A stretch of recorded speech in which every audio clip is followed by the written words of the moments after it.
அனைத்து தமிழ் உறவுகளுக்கும் வணக்கம். நான் விஜய் தணிகாசலம், கனடாவில் அமைந்திருக்கும் ஒன்டாரியோ மாகாணத்தின் சட்டமன்ற உறுப்பினர்.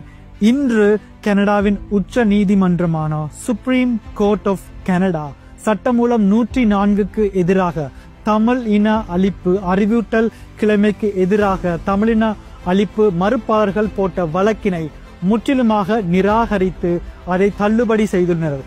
இது தமிழ் மக்களுக்கு கிடைத்த ஒரு பெரும் வெற்றி.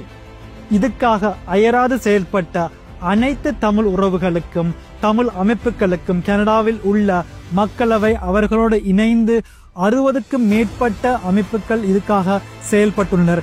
அனைவருக்கும் குறிப்பாக தமிழ் இளையோர்களுக்கு எனது நன்றியையும் பாராட்டுக்களையும் தெரிவித்துக் கொள்கிறேன். இந்த சட்டம் மூலம் 2019ஆம் ஆண்டு இந்திய ஒன்டாரியோ சட்டமன்றத்தில் கொண்டு வரும்போது இந்த சட்டத்துக்கு எதிராக நிறைய நெருக்குவாறுகள் தடைகள் ஸ்ரீலங்கா அரசாங்கத்தால் போடப்பட்டாலும் இங்கே இருக்கிற அனைத்து கட்சிகளும் ஒன்றா வந்து எழும்பி நின்று மக்களுக்கு நடந்தது, தமிழ் மக்களுக்கு நடந்தது இன அழிப்பென்று சொல்லி அதை ஏகமனதாக நிறைவேற்றினார்கள். அதற்கு பிறகு 2 வழக்குகள் போடப்பட்டு 2 வழக்கிலும் ஒன்டாரியோ அரசாங்கமும் தமிழ் மக்களும் வெற்றி பெற்றார்கள்.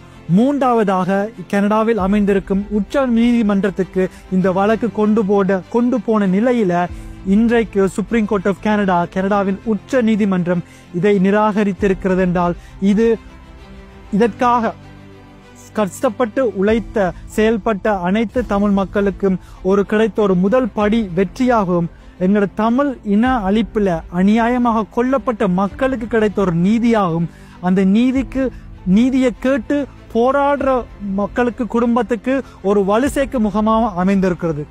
இந்த இடத்துல இதுக்கு சரியாக உதவியாக நின்ற ஒன்டாரியோ முதல்வர் டக் ஃபோர்ட் அவர்களுக்கும் எனது ஏனைய சட்டமன்ற உறுப்பினருக்கும் எனது நன்றியை தெரிவித்துக் கொள்கிறேன். இதே மாதிரி எங்களோட தமிழ் மக்கள் இந்த உலக பூமி பந்தில பறந்து விரிந்து வாழ்கிறார்கள். அந்த எங்களோட தமிழ் உறவுகளுக்கு குறிப்பாக எங்களோட தமிழ் இளையோர்கள் தம் நாடுலேயும் தமிழ் மக்களுக்கு நடந்தது இன அழிப்புன்றதை அங்கீகரிக்கிற மாதிரி இந்த சட்ட மூலத்தை தம் நாடுலேயும் கொண்டு வரும் போது எங்களோட மக்களுக்கு நடந்த கொடுமைகளை, எங்களுக்கு மக்களுக்கு நடந்த இன அழிப்பு அந்த கதைகளை நாங்கள் எல்லா மக்களுக்கும் வேற்றின மக்களுக்கும் கொண்டு சேர்க்கலாம். இதை சரியாக கொண்டு சேர்ந்து எல்லா நாடுகளையும் இப்படியான சட்டம் மூலம் வரும் அந்த எதிர்காலத்தில் வரும் என்ற நம்பிக்கை எனக்கு இருக்கிறது. இது ஒரு கூட்டு பொறுப்பு, எங்களோட தமிழ் மக்கள் என்ற கூட்டு பொறுப்பு.